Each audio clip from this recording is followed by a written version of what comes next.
بخاطري وجناني فطغى على الأوزار والتبيان ألم ألم بخاطري وجناني فطغى على الأوزان والتبيان يا لائمي عذرا لتكرار البكاء فاسمع مقالي واقتسم أحزاني يا لائمي عذرا لتكرار البكاء فاسمع مقالي واقتسم أحزاني رحل الهزابر عن الحياة مفارقا دنياه لم يركن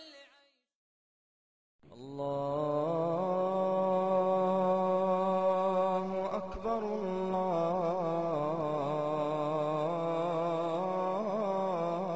الله أكبر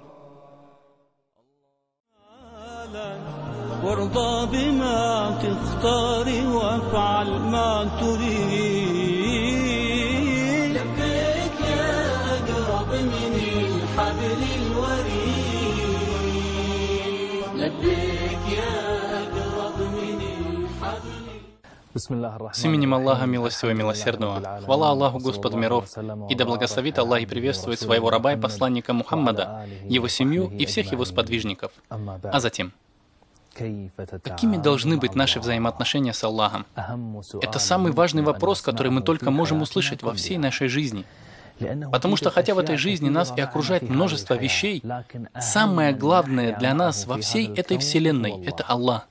Аллах. Аллах — это самое великое имя, пречист Он, и самый великий из тех, кто был назван этим именем. Он лучший, кто обращается с тобой, и ты не найдешь никого, кто был бы более добр и милостив, чем Аллах, в Его обращении с тобой. Удивительно, что мы этого не чувствуем. Несмотря на то, что Всевышний Аллах ежедневно обращается с нами хорошо, то Он покрывает нас, то защищает нас, то помогает нас, то милует нас, то дает нам что-то, кормит и поет. Он не ждет от нас ни награды, ни возмещения, ведь мы, в принципе, не можем Ему дать ничего. Нет такой вещи, которой бы мы владели, а Он нет. Этого просто не существует. Так почему же Аллах дает нам все это? Потому что Он любящий, и пречист Он.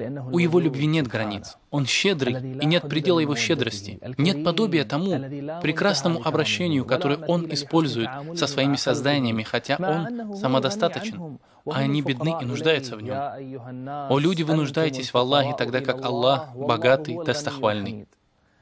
Если тот, кто ежедневно обращается с нами с этим величием, этим милосердием и с этой щедростью, это Аллах, то нам необходимо знать, как мы должны относиться к Нему. Я не говорю об обычных отношениях.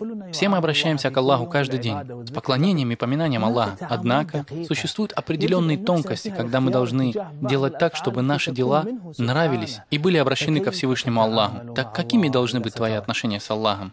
Если Аллах покрыл тебя, ты должен принять Его подарок. Что это за подарок? Как я могу его принять? Как ты будешь обращаться с Аллахом, если Он укрыл тебя?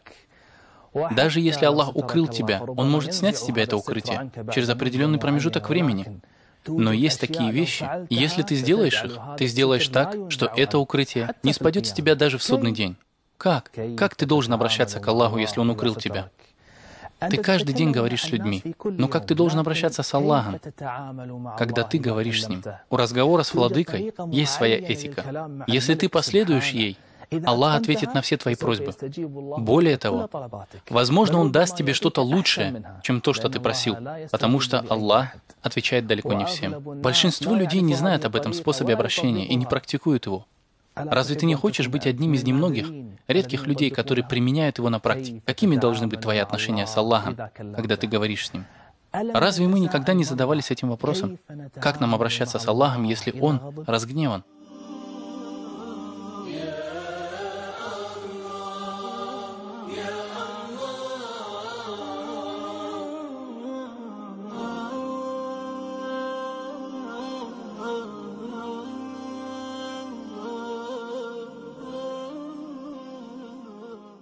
Гнев Аллаха велик.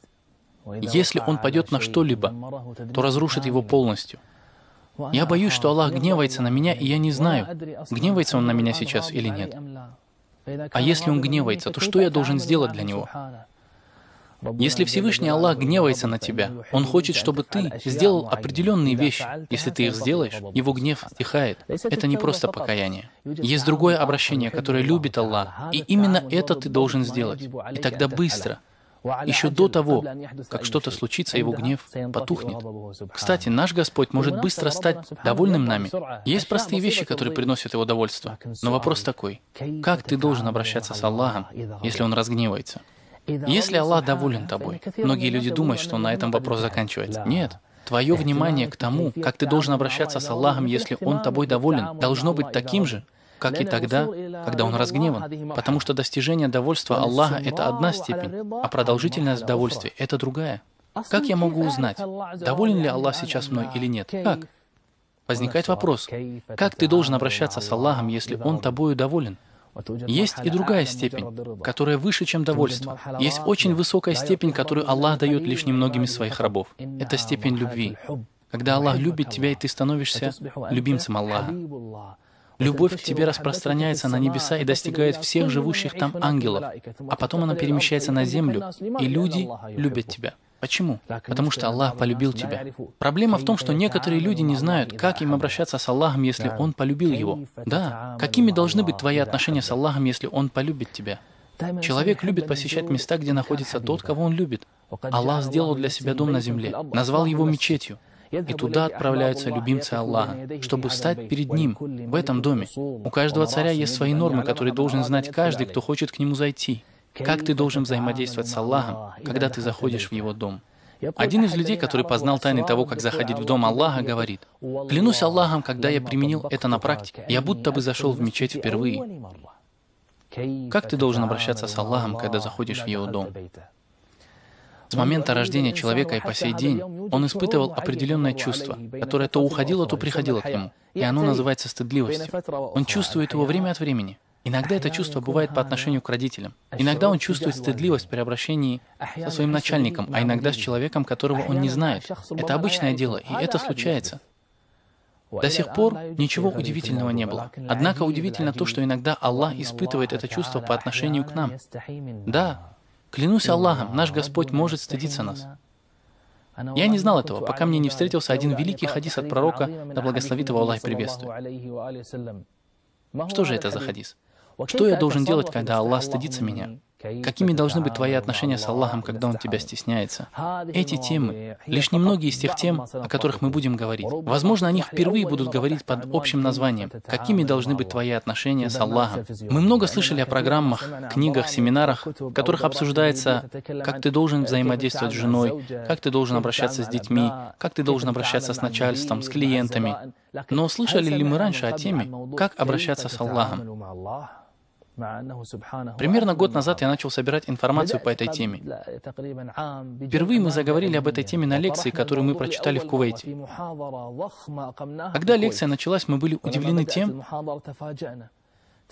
что на нее пришло более 35 тысяч мужчин и женщин. И это, наверное, было самое большое собрание народа на лекцию за всю историю Кувейта. Во время лекции мимо проходили две арабские девушки, не мусульманки. Они смотрели и дивились людям на улицах. Когда они услышали разговор об Аллахе и о том, как надо с Ним обращаться, они обе начали плакать. О них стало известно, и они зашли в мечеть. Они захотели принять ислам. Во время лекции я обрадовал людей этим.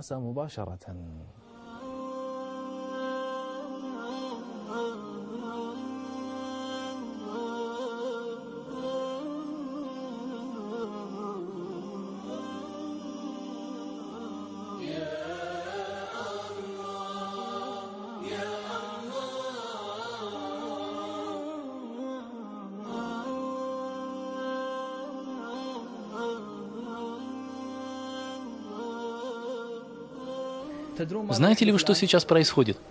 Клянусь Аллахом, я удивился, когда мне сказали: «Хвала Аллаху». В женский комитет пришли женщины, не мусульманки, когда они увидели наше собрание, то захотели принять ислам. Сейчас, Аллаху Акбар, Аллаху Акбар, они захотели принять ислам. И сейчас люди говорят с ними. Они захотели принять ислам после того, как увидели это большое скопление людей. И я благодарю каждого из вас. Возможно, Аллах запишет вам награду за то, что они приняли ислам в судный день. О Аллах, укрепи их на религии Аллаха. наставь их. О Аллах, укрепи их. О Аллах, раскрой их сердца к исламу. О Аллах, сделай их нашими сестрами и собери нас вместе с ними в Твоем раю. Сейчас туда пришел один человек. Некоторые из них — арабки по нации.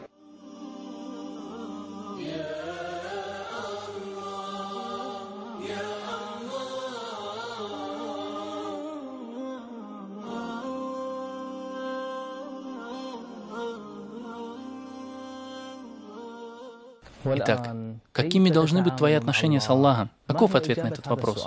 Я уверен, что ответ на него изменит всю твою жизнь. Клянусь Аллахом, я не преувеличиваю. Клянусь Аллахом, Он изменит твою жизнь, соизволение Аллаха. А каков же ответ на этот вопрос? Вы узнаете об этом в следующей серии.